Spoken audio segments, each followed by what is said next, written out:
Hey there guys, welcome back to the solo YouTube channel. David Beebee here to take you through another free video lesson showing you how to get the most out of Solo, the fretboard visualization and changes playing trainer app that I designed with my good friend Tom Quayle. Every week on the channel, Tom and I produce free lessons showing you how to get the most out of the app, little tips and tricks and behind the scenes things on how the app works.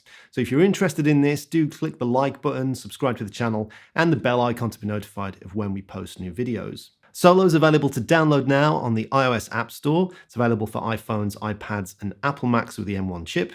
And you can also get it for Android devices on the Google Play Store. And all the links are in the description down below. So in today's video, we're going to explore some of the chord progressions that come within the Changes Playing Trainer section of the app. And in particular, the ones that we label as exercises that fall under E within the alphabetical list. And hopefully this video will also address some of the frequently asked questions we get in regards to the types of chord progressions and exercises that we offer within Solo. So let's dive right into it. Okay, so first of all, we're going to launch Solo, going to the Changes Playing Trainer section. Then we're going to dig into the chord changes list. Scrolling down to E, you'll find what Tom and I label as the exercises. And these are chord progressions or single chords that we utilize within Solo to practice some very common things. So we have things labeled as single chord exercises. We have basic chord progressions. Then we have standard chord progressions and a few others as well that we might dig into. Now, the first thing that we're going to look at are these single chord exercises. So a fairly common question we've been asked is, how do we practice triads, basic triad chords, without the sevenths or any other big extensions on? So if you dig into the chord progressions list and the songs list within Solo, you'll find many of the things you're being asked to play are chord symbols that are maybe quite scary to you, and you just want to work on your basic triads. Well, you can do that, in fact. It just requires a little bit of investigation. So with these single chord exercises, if you were to take, say, the first one here, this major 7 chords in all 12 keys, and select that, then you can utilize this in order to practice the basic major triad. Now, a major 7th chord will have in it a major chord with a major 7th on top as its interval extension. So if I was to go into now the level and just select root 3rd and 5th, even though the chord symbol itself is giving us a major 7th chord, this bigger extended 4-note chord, this particular level is only going to be asking us for the 1, the 3, and the 5. So anything I now do with this level in terms of manipulating its intervals with the workout options is still only going to apply to the 1, the 3, and the 5.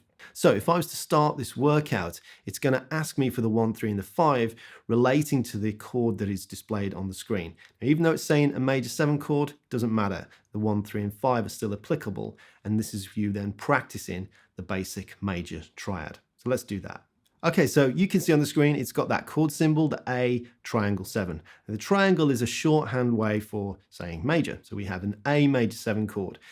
But the intervals it's asking us for is the 1, the 3, and the 5, the basic triad of that chord. So I'd have the 1, the 3, and the 5. It's now moved on to a D major 7, so now I'm going to be practicing this D triad. So I've got the 1, 3, and the 5. And so on and so on. It's going to go around all those major chords, major 7 chords, and through all 12 keys. And it's just going to be asking you for the 1, 3, and the 5 of the basic triad. So coming out, you could then apply any of the workout options to that and get a good workout, manipulating you and thinking your way through the various ways of finding the 1, the 3, and the 5 of the basic triad against this major 7 chord. Now, of course, you could do this with any of the other basic single chord exercises. So if we go back into the list, we can see that we've got minor 7 chords. So that's where you would then have the minor triad. And then you can see, I mean, if I scroll down a little bit further, you find a minor 7 flat 5 chord. Okay, so the minor 7 flat 5 chord. So that would have a diminished triad. So if you wanted to work on your diminished triad, you'd have the 1, the flat 3, and the flat 5. So some of this requires a little bit of knowledge about what are the triads within these kind of chords, of these 4-note chords. This is kind of basic information that you can find very easily and readily online. This is not rocket science for this. But you may have missed this when exploring the exercises or the chord changes within solo. If you can apply any of the levels of any of the basic interval functions of the triad to any of the chord progressions, or particularly these single chord exercises in the exercises list. So another fairly common request or question that we've received is, can I practice the blues with solo? Can I do a simple blues progression and utilize the solo method and exercises? The answer to this is a yes, but with a small caveat in that, well, Tom and I designed solo initially primarily for ourselves. So that was thinking of a lot of more perhaps intermediate to advanced chord progressions where there's a lot of complex and frequent movement. And in the most basic form of a blues, you really don't have all that much movement that often. In the most basic form, you have 4 full bars of the 1 chord before moving to the 4 chord in bar 5. So when we got this request for the more basic blues progression, we put it in, but with one small addition, and that's what's called the quick 4 change. So that's where you change to chord 4 in bar 2 of the blues. So I'll just play this for you so you know what it's going to sound like. In a regular blues, I'll do this in A. So in a regular blues, you'd have 4 bars of the 1 chord. 4 bars of the 1 chord.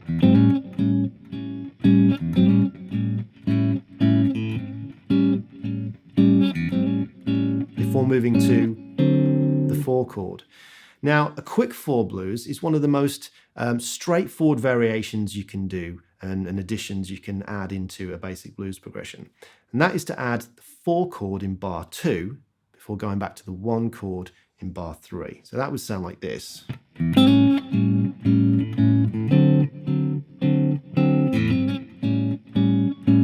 This gives us a little bit more movement, and it's foreshadowing the ultimate movement to the 4 chord in bar 5. And this is the progression that we have within solo under exercise, which one is it? Exercise 27, basic blues progression with the brackets there, the quick 4. So if we select that,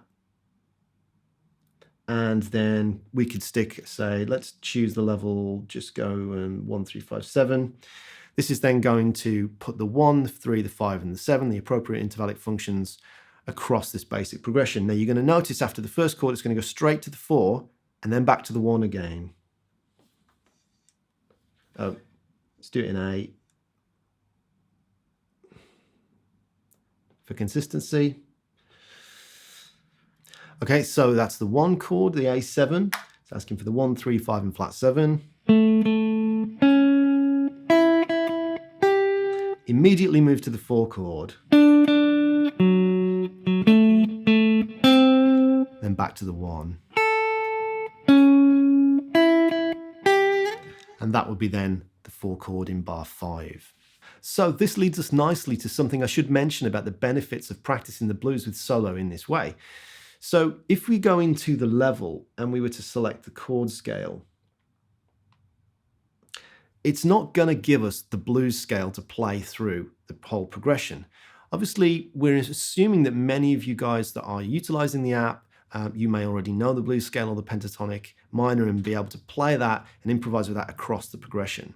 But when we're using solo and we want to practice in the blues with solo, I think it's more useful and beneficial to try and be highlighting some of the chord tones of the chords as they pass by. That's something that's really appropriate for the genre, and it also adds an element of sophistication and difference and contrast to just playing your minor pentatonic or blues scale. So that's how we can use solo to focus on these chord tones that are going to highlight the harmony of the underlying chord progression. But you don't really have to work on the full chord scale. You can just, as I said earlier in the previous tip, is to go into the level and select these basic chord tones. So you really want to practice working on your blues progressions with these lower levels here. So the 2 chord tones, the root and third.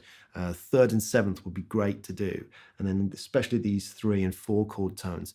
Then what you'll find is as you get good at being able to find and target and highlight these chord tones within each of the chords of the progression, you'll be able to mix and match your minor pentatonic or your blues scale that you kind of apply over the whole of the blues form. And then as each of these chords changes, you'll be able to land on, say, the 3rd or the 5th or the flat 7 of the appropriate intervals of any given chord.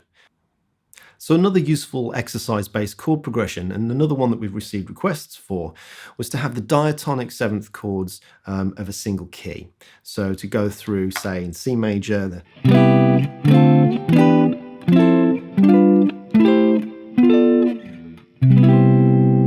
just the basic diatonic four notes, diatonic seventh chords of a key. And this is quite a cool exercise, actually. I hadn't thought about it until we'd had the requests, but it's quite nice to do for getting the sound of a key and finding and visualizing these intervals still in their intervallic function against the root note. So if we go into chord changes and find this exercise. So so major key diatonic seventh chords, and then I will do it as the 1 3 5 7. That's kind of a favorite level for Tom and mine, and then I'll randomize these and show you what this one's like. So it's asking for C major 7, so it's the 1 chord, and then it's asking for the interval of the 7th. So we've got 7 5 1 3. Moved on to chord 2, the next diatonic 7th chord in the key. So we've got flat 7, 1, 5, flat 3, and the 5 of the E minor 7, flat 3, 1, flat 7. Moves on to chord 4, chord 5, chord 6, and then finally chord 7. A more basic, straightforward approach would be to just have them going forward in order, and then you can practice your diatonic arpeggios really within the key. So got the 1 3 5 7. So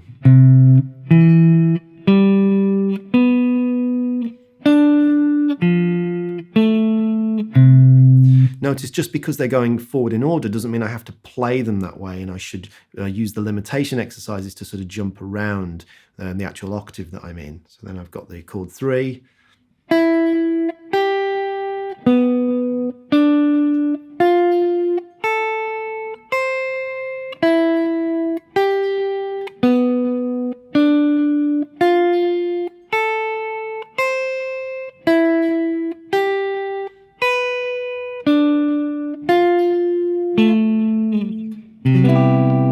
So as you can see here, we've got a whole host of these different exercises, these basic chord progressions.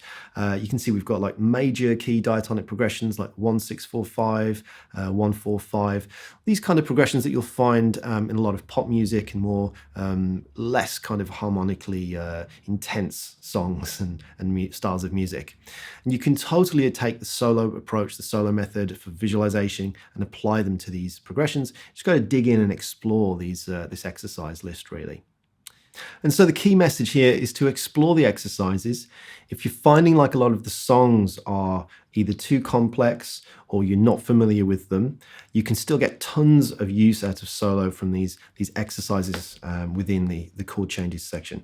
Lots of basic and simple chord progressions, very common chord progressions for all styles of music really. You'll find a ton of these within this exercises list.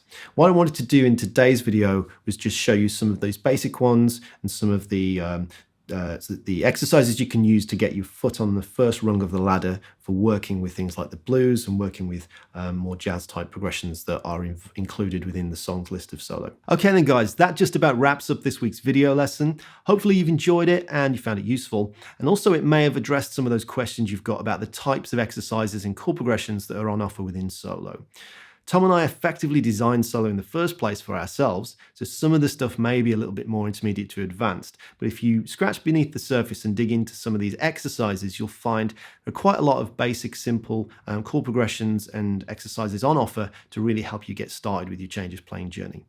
So if you've enjoyed the video, do hit the like button, subscribe to the channel, and hit the bell icon to be notified of when we post new content if you're interested in more of this stuff. Solo is available for iOS devices, iPhones, iPads, Apple Silicon Macs. You can download it now in the iOS App Store. It's also available for Android devices in the Google Play Store, and all the links are down in the description below. Until next time guys, happy practicing, bye bye.